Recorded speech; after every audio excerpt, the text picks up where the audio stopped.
y la ponencia que tenemos en este momento es impartida por el Magíster en Ciencias Andrés Lowe.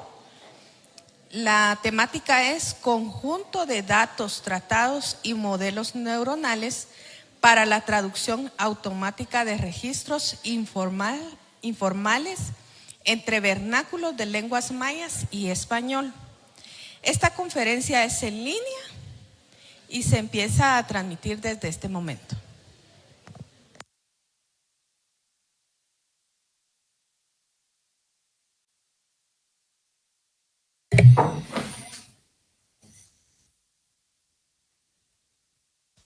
Buenos días. Presento ya las diapositivas.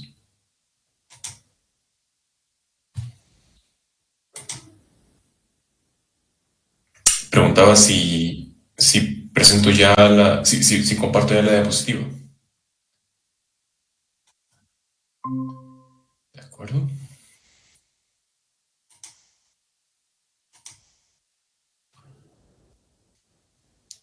¿Se ve en pantalla la presentación? Muy bien. Muy buenos días. Mi nombre es Andrés Lowe. Soy estudiante de doctorado de la Universidad de Alicante, miembro del equipo de investigación Transducens del Departamento de Lenguajes y Sistemas Informáticos. Nuestro equipo de investigación se enfoca en la traducción automática de lenguas de escasos recursos. Las lenguas de escasos recursos se refieren a aquellos idiomas del mundo para los cuales no existe la misma cantidad de recursos textuales, grabados u orales con las que se entrenan las lenguas más conocidas del mundo, digamos. Por ejemplo, el inglés, el español, el chino mandarín, el francés, ejemplos de lenguas de muchos recursos. Las lenguas indígenas de las Américas, por ejemplo, las mayas o las nahuas, lenguas de escasos recursos.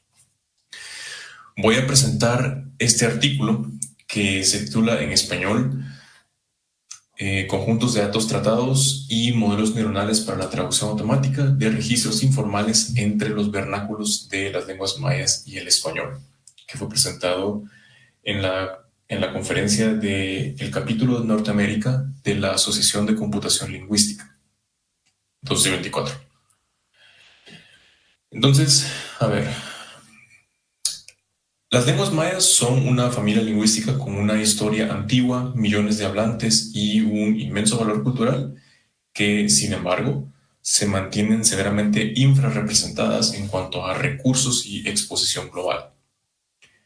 El propósito de nuestro artículo es el presentar un conjunto de datos llamado MayaV, que consiste en un conjunto de datos paralelo donde el lenguaje es informal, familiar y no específico de ningún dominio, lo cual refleja el caso de uso más común que tienen las lenguas mayas en Guatemala en particular. Cada uno de estos términos, registro, dominio, los trataremos un poco más adelante, después de la introducción. Entonces, a ver, hablemos un poco de las lenguas mayas como tales. La lengua maya más antigua de todas, de la que se tiene noticia, es llamada el maya clásico. El registro más antiguo que se tiene de esta es de 300 a.C. Se escribía utilizando el script maya, el cual pertenece a una tradición que se desarrolló de manera independiente, tal y como se desarrollaron los jeroglíficos del antiguo Egipto, el sistema de escritura de Sumeria y de la antigua China. Las lenguas mayas modernas, sin embargo, se escriben todas utilizando el alfabeto latino, o sea, se escriben todas utilizando letras romanas. Esto que vemos aquí, por ejemplo, no es el dibujo de una representación gráfica de un gato, sino que en realidad es un ejemplo de la escritura maya. Aquí dice Balam, que significa jaguar en muchas lenguas mayas modernas. Las lenguas mayas se hablan en las áreas que corresponden a los estados modernos de Guatemala, Belice y México.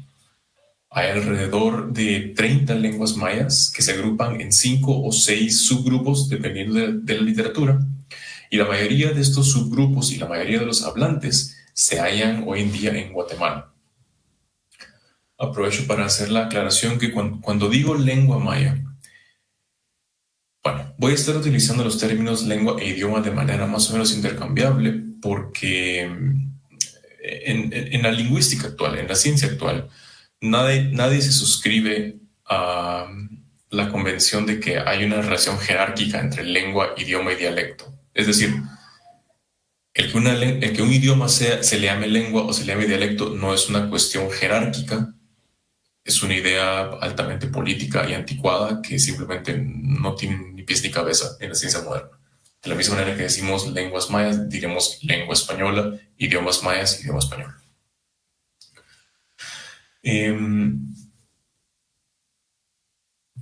Solamente alrededor de la mitad de la población de mayas étnicos son hablantes de una lengua maya.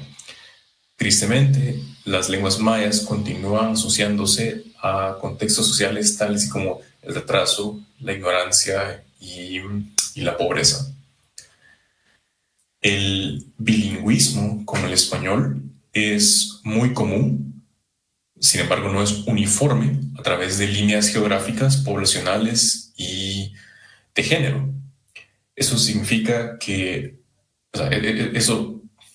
la mayoría de hablantes monolingües, o sea, hablantes que solamente hablan una lengua maya, tienden a ser mujeres de comunidades rurales aisladas y empobrecidas. O sea, el problema de que no exista un mecanismo por el cual esas personas puedan comunicarse afecta desproporcionadamente al sector más vulnerable de la población del país. El alfabetismo en lenguas mayas es en general bajo debido a décadas de política en donde se castigaba el uso de lenguas mayas en las escuelas.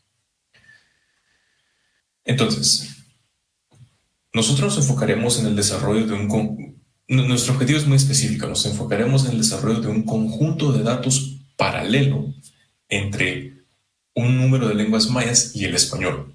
Un conjunto de datos paralelo, un corpus paralelo, se refiere a una colección de oraciones que existen en un idioma y a la vez su traducción existe en varios otros idiomas.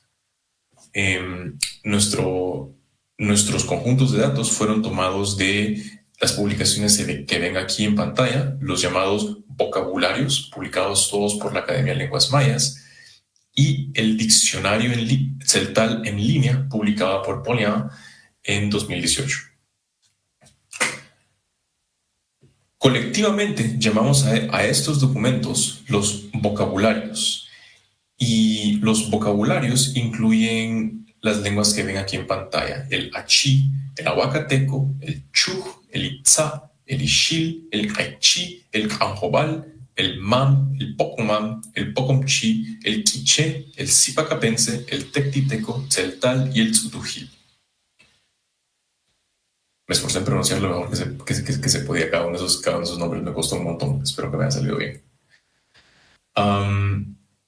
Cada uno de esos vocabularios puede describirse como una lista de entradas, en donde cada entrada contiene una palabra en lengua maya, la traducción correspondiente al español, un ejemplo de uso en la lengua maya y la correspondiente traducción del ejemplo.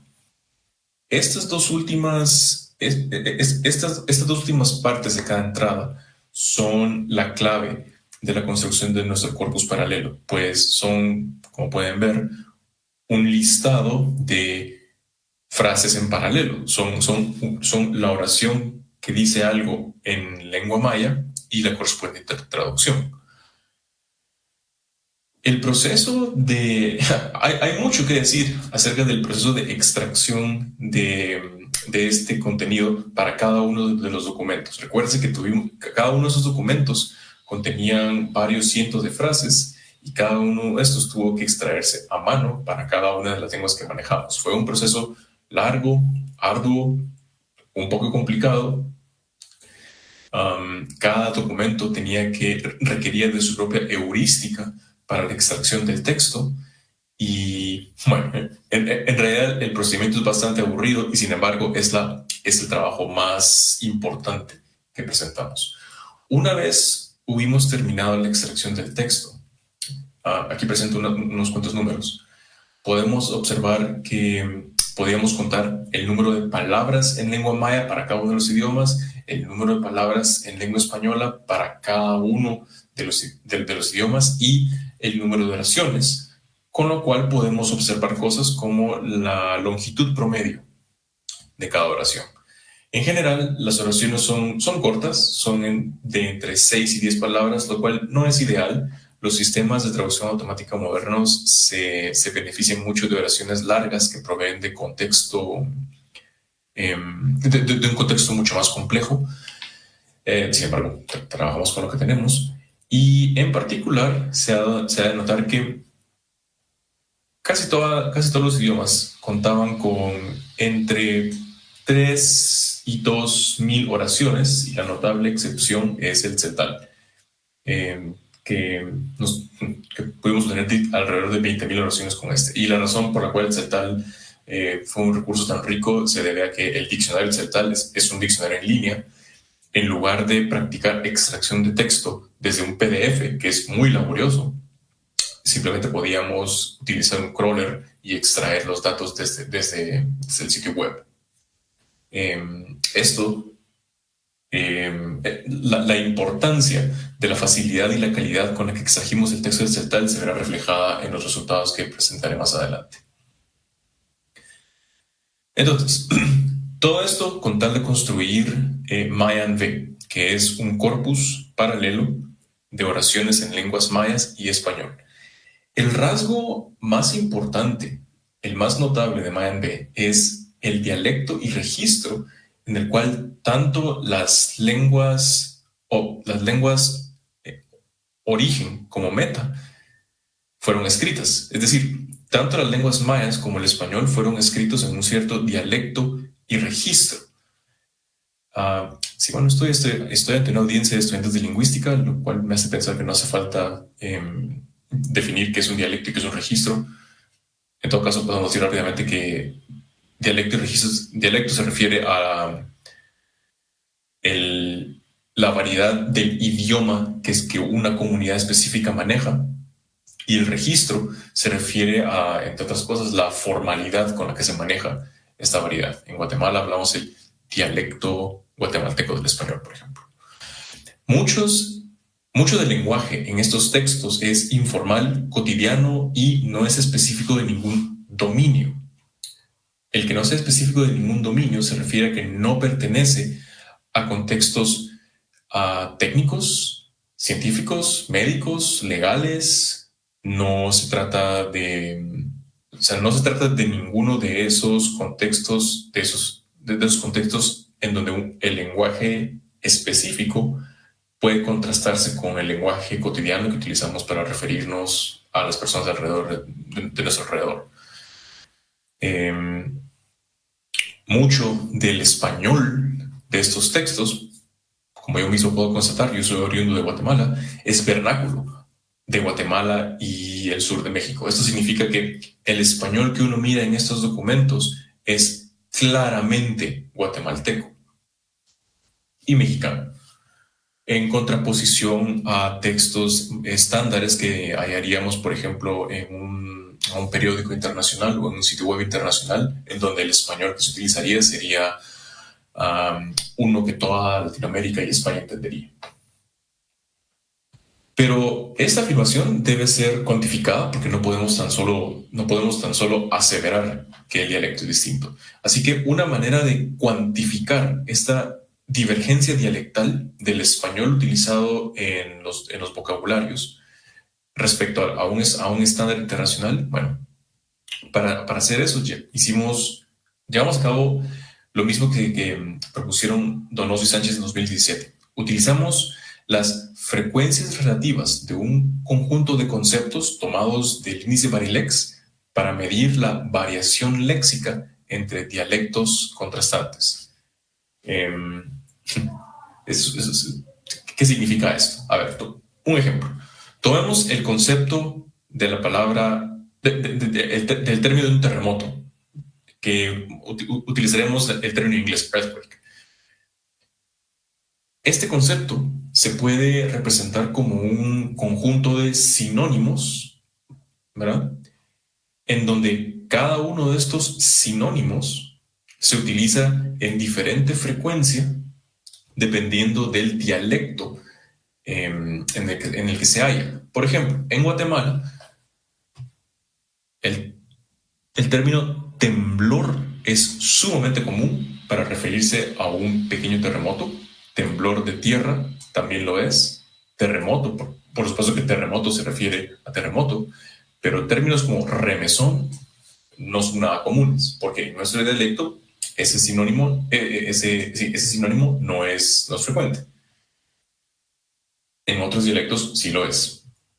Entonces, lo que hacemos es contar cuántas veces aparece cada uno de estos sinónimos.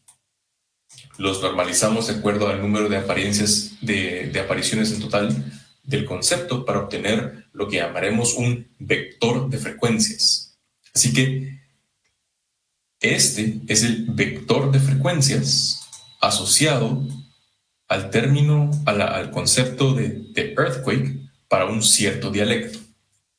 Y lo que haremos es comparar el vector de frecuencias para cada uno de los conceptos del español estándar con el vector de frecuencias que hallamos en el corpus, en el vocabulario quiché, en el vocabulario kaichi, en el vocabulario mam, en el vocabulario tzeltal, en el vocabulario pocomchi, etc. Esto nos permite obtener esta tabla, que nos da una idea de la variación dialectal que existe entre cada uno de los documentos de cada lengua, y nos referimos al español de los documentos, y un estándar internacional. ¿Qué significa esto? Enfoquémonos por un momento en el quechí. Esta entrada de aquí pone que la variación dialectal promedio entre el quechí y el achí es este número de aquí. La variación dialectal promedio entre el quechí y el ahuacateco es este de aquí. Entre el quechí y el chuj es este de aquí. Y así en general. Observamos que la variación dialectal entre el quechí, entre el español del vocabulario quechí y el español del vocabulario de las demás lenguas es aproximadamente 0.2. Se mantiene entre 0.2 y 0.3. Compárese esta variación dialectal con el español estándar. Vemos entonces que el español que se maneja en el vocabulario quechí es en general distinto al de el estándar internacional, y lo que es más, se parece bastante, o por lo menos se parece al español que ocurre en otros vocabularios, y es mucho más, y todos estos son distintos a los del estándar internacional. Y este resultado en particular lo vemos también para el mam, para el pocomchi, para el quiché y para el tzeltal. Entonces, cada vez que se puede llevar a cabo una comparación, el español dado en un vocabulario difiere de manera más general de un estándar internacional que del español de los demás vocabularios. En otras palabras, en promedio, el español en cualquier corpus dado de Mayan B es más similar al español de otra lengua en Mayan B que al del español de un estándar internacional. El español utilizado en Mayan B es más o menos homogéneo entre los vocabularios. Estas dos sugerencias, estos dos resultados concuerdan con lo que observamos en nuestros experimentos. Así que hablemos un poco de la traducción automática. Hemos desarrollado sistemas de traducción automática, neuronal, bilingüe y multilingüe entre lenguas mayas y el español. Nuestro objetivo es determinar el impacto que utilizar nuestro corpus paralelo, Mayan-B, el impacto que tiene utilizar este corpus en el entrenamiento de sistemas de traducción automática entre lenguas mayas y el español. Entonces, lo que haremos es comparar dos sistemas de traducción automática. Uno, entrenado en todos los recursos que hayamos en Internet, que no son muchos, pero todos los que hayamos en Internet, y los mismos datos que hayamos en Internet, más un poco de nuestro propio corpus, para determinar si utilizar nuestro corpus tiene o no impacto en el entrenamiento. Entonces, comenzamos con los recursos que hayamos en Internet. Y en este momento voy a tomar un pequeño desvío para explicar qué significa esto. Puesto que una lengua de escasos recursos, tal como la mayoría de lenguas, de hecho todas las lenguas mayas, no tiene mucha presencia, a veces ocurre que los recursos que hayamos provienen de lugares un poco inesperados. Pero en particular, para las lenguas mayas, los recursos en línea más abundantes que encontramos provenían de tres fuentes en particular.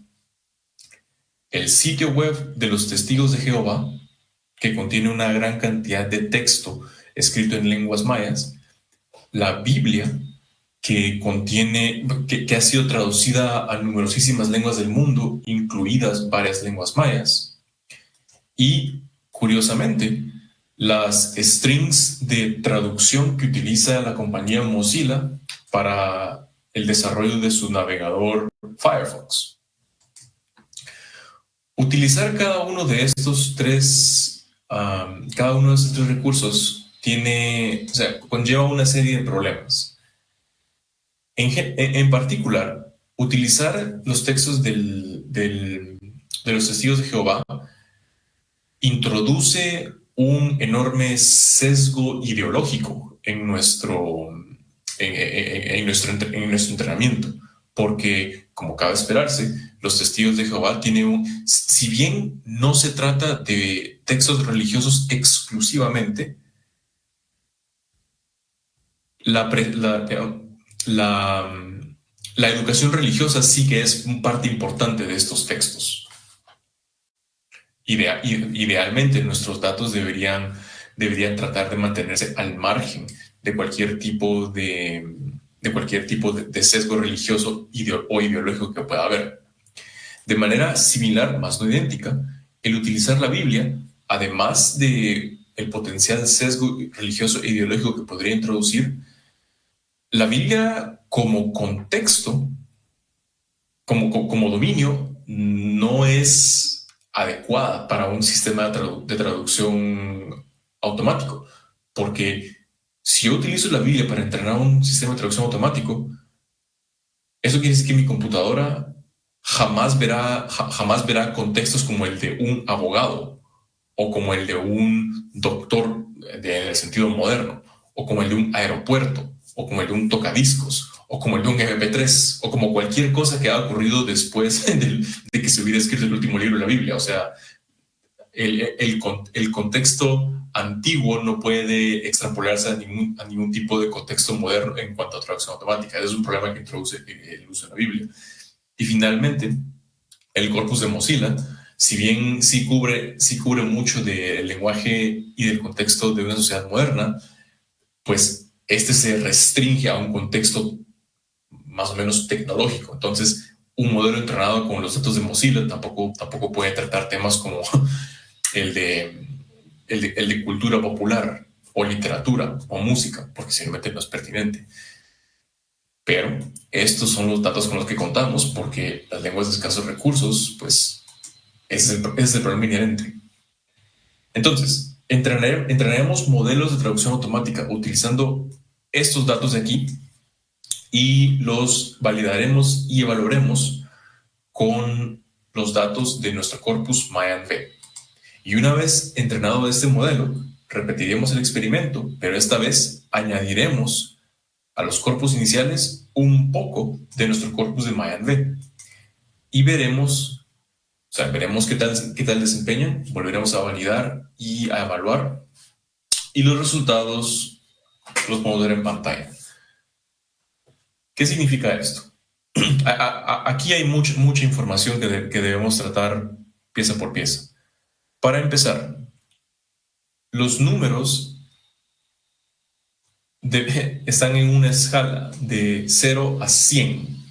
Esto significa que 0 es el más bajo, 100 es el más alto, y como podemos ver, los resultados son bajos, son en general muy bajos. Esto se debe a que, a pesar de los datos, a pesar de haber entrenado con todos los datos que encontramos, estos siguen siendo muy pocos. De nuevo, este es el gran problema al que se enfrenta la mayoría de lenguajes de escasos recursos. Simplemente no hay datos con los cuales entrenar un sistema de traducción automática funcional. Entonces, esos modelos no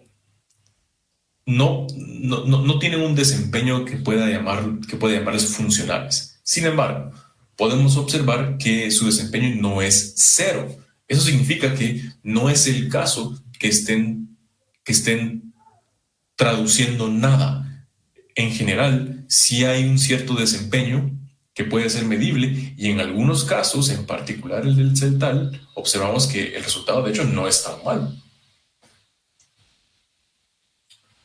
Pero a ver, cuando comparamos los resultados obtenidos de entrenar nuestros modelos tan solo con Testigos de Jehová, la Biblia y Mozilla, y los comparamos con los resultados obtenidos al utilizar nuestro propio corpus, observamos que utilizar nuestro corpus aumenta de manera significativa el desempeño de cada uno de esos modelos. ¿Qué significa esto? Que a pesar de que nuestro corpus es muy pequeño comparado con la Biblia, con los Testigos de Jehová y con Firefox, utilizar un poco de este sí que aumenta el desempeño de manera significativa. Sigue sin ser funcional porque de 0 a 100, 8 sigue siendo muy bajo, pero 8.4 es mucho más alto que 0.3, ¿verdad?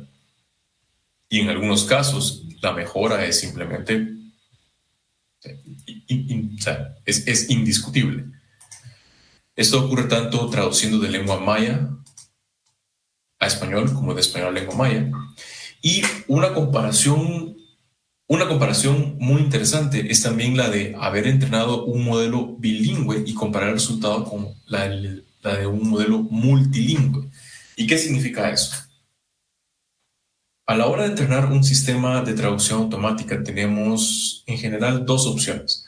Podemos circunscribirnos a mostrarle el corpus de un solo idioma para que traduzca a un solo idioma, o sea, un 1 a 1, o podemos mostrarle el corpus de múltiples idiomas y enseñarle a traducir a múltiples idiomas o a un solo idioma. Pero lo importante es que se puede entrenar un sistema que en lugar de aprender solo mam, solo pocomam, solo tecteco, aprenda todos los idiomas al mismo tiempo. Y la cuestión es la siguiente, la idea de hecho es bastante intuitiva. Supongamos que una persona habla español y decide aprender otra lengua romance y aprende francés. Una persona que sabe español y francés, que luego se topa con un texto en italiano, tiene mucha más facilidad para entender el texto italiano que una persona que solo habla español. De por sí, una persona que habla español tiene bastante facilidad para entender un texto italiano, pero una persona que hable dos idiomas tiene una mayor facilidad. Si esta persona, además de saber francés y español, aprendiera también portugués y luego se encuentra con un texto en rumano, que también es una lengua romance, a pesar de que el rumano sea relativamente raro para nuestros contextos, una persona que sabe más lenguas romances tiene una mayor facilidad para entender un texto que nunca antes visto en una lengua romance. De igual manera, una persona que hablara quechí y que además hablara quiché, a la hora de ver un texto escrito en achí, tendría mayor facilidad para entender que una persona que no hablara ninguna, que tan solo hablara una lengua maya. Este fenómeno, cuando se descubre en sistemas de traducción y en general cuando se descubre en modelos lingüísticos, se llama transferencia de conocimiento positivo. Y es exactamente lo que suena. Cuando yo aprendo mucho de múltiples idiomas que además están emparentados, los idiomas menos representados se ven beneficiados de los idiomas más representados. Y aquí observamos que en general, cuando comparamos cualquier tipo de resultado obtenido en un sistema que solo fue entrenado con 2 idiomas, o sea, un bilingüe, compárese con un sistema multilingüe, el desempeño es muchísimo más alto, lo cual está de acuerdo con la literatura. O sea, es un fenómeno muy interesante, pero no es novedoso. Se sabe que cuando se entrena un sistema de traducción automática multilingüe con lenguas emparentadas en particular, el desempeño es mejor que el de un sistema de traducción automática bilingüe.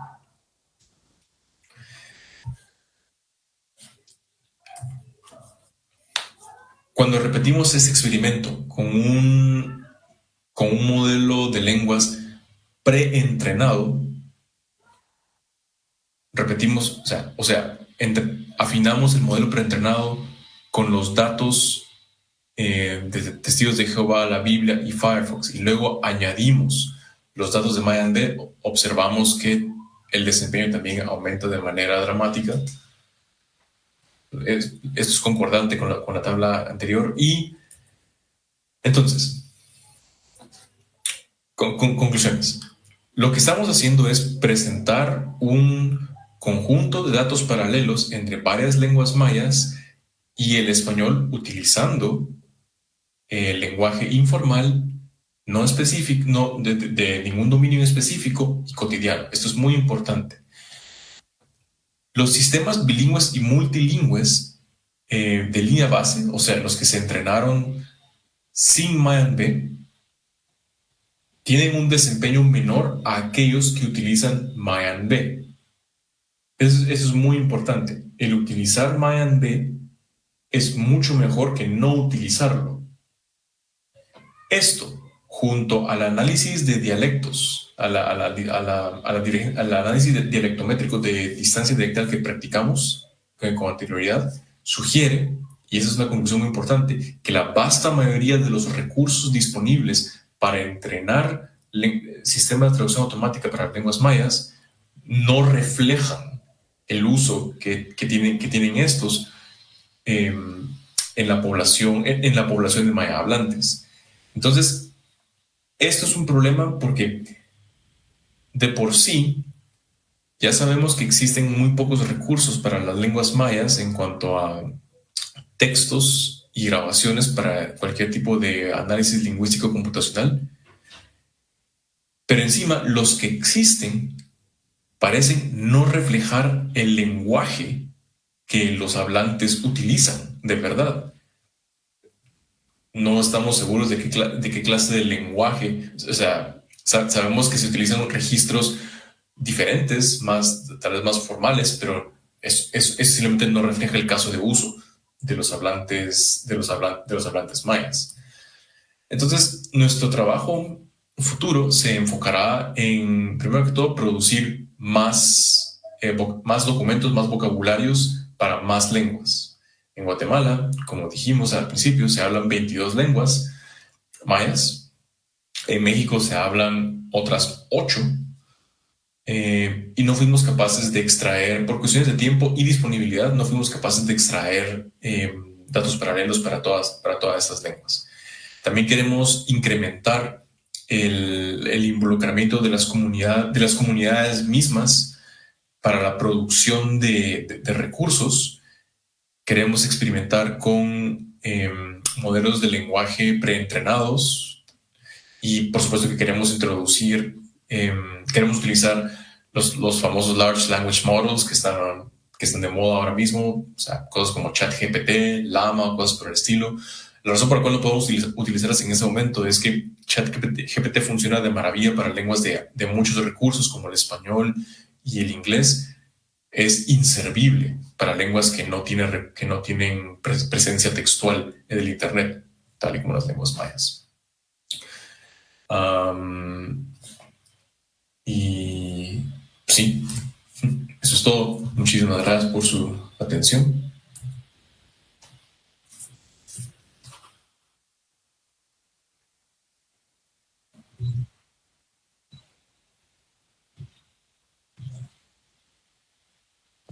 Yo creo que tienen muchas preguntas, pero vamos a ver si se puede. Preguntas.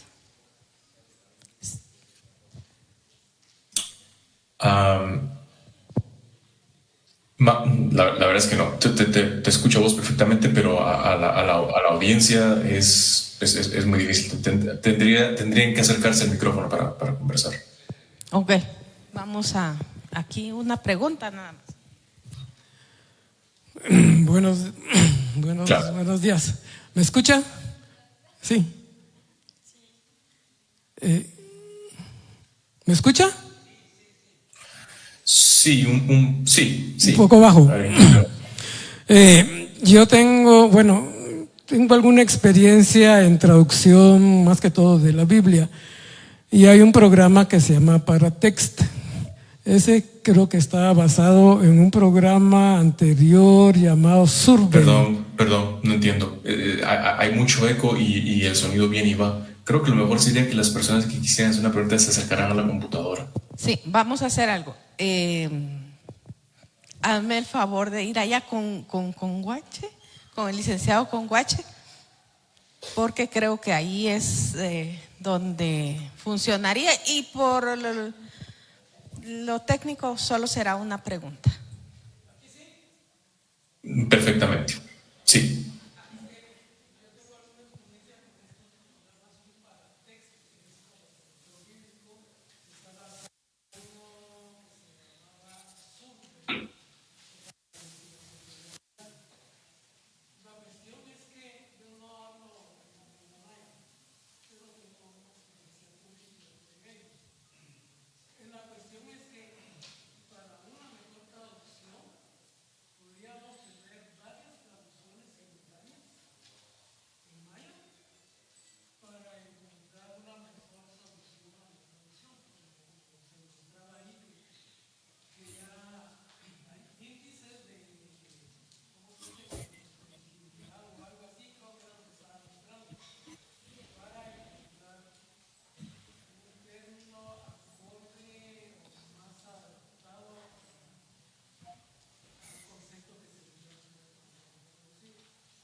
Manera exacta de de, ¿cómo podríamos decir?, de traducir de una manera que fuera idiomática para la población blanco o la población que se estaba enfocada a la traducción. No sé si me expliqué bien o algo así. Creo que sí. Y hay varias cosas que se pueden decir al respecto. A ver, tengo dos cosas que señalar en cuanto a este comentario. La primera es que la traducción automática neuronal y en general la lingüística computacional tiene un paradigma sumamente distinto al de la lingüística, al de la lingüística tradicional, al de los estudios de traducción y al de, en general, el manejo de corpus.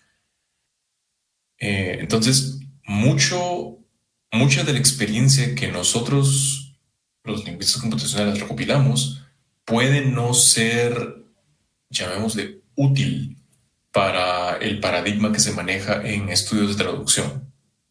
Pero, habiendo dicho eso, en particular para la Biblia, sí hemos llevado a cabo varios análisis de corpus que nos permite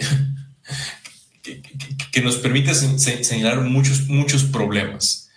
Entonces,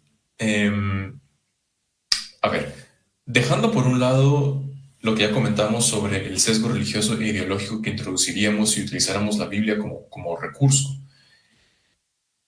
tenemos evidencia tanto histórica como testimonial de que muchas traducciones de la Biblia fueron llevadas a cabo de manera, ¿cuál es el término más? Expedita. O sea, muchas traducciones que surgieron durante la época colonial e incluso hasta el siglo XX se manejaban con la intención de evangelizar lo más pronto posible a los pueblos, con todo respeto, les gustara o no. Y eso conlleva a que mucho del lenguaje que se utiliza en la Biblia puede no reflejar de manera funcional la lengua que los pueblos originarios utilizan. Y esto no se limita solo a los pueblos mayas. De hecho, en conversaciones con otros investigadores de lenguas indígenas, en particular en México, tenemos el mismo problema. La Biblia, que resulta ser el recurso textual más grande que muchas lenguas tienen, porque es decir, muchas lenguas no tienen escrito nada más que la Biblia. Bueno, resulta que la Biblia, encima de eso, no está bien escrita de acuerdo a la lengua de estas poblaciones. Y de hecho, ahora que lo pienso, este no es un problema que se da solo para las lenguas de las Américas. En comparación con un investigador australiano que presentó un artículo muy formal sobre el lenguaje utilizado en la Biblia de las lenguas aborígenes australianas, presentaba exactamente el mismo problema. El lenguaje utilizado en la Biblia, que es nominalmente el lenguaje indígena, en realidad no es lo suficientemente bueno como para que sea funcional para las poblaciones. Entonces, a la pregunta, ¿cómo podríamos identificar el término? La respuesta es tristemente, no es cuestión solo de identificar el término. En general, las traducciones de la Biblia para lenguas mayas suelen ser muy malas, al punto que como recurso educacional y lingüístico son poco funcionales, digamos. Como digo, no comento nada en cuanto a su función de educación religiosa, pero en cuanto a su utilización como recurso de traducción, no son ideales.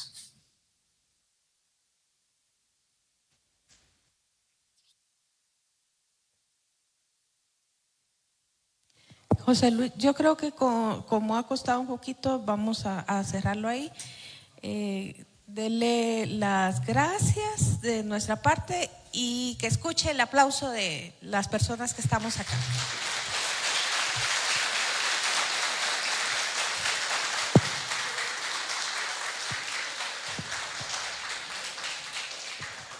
Les comento, nos vamos a desconectar en este momento de Facebook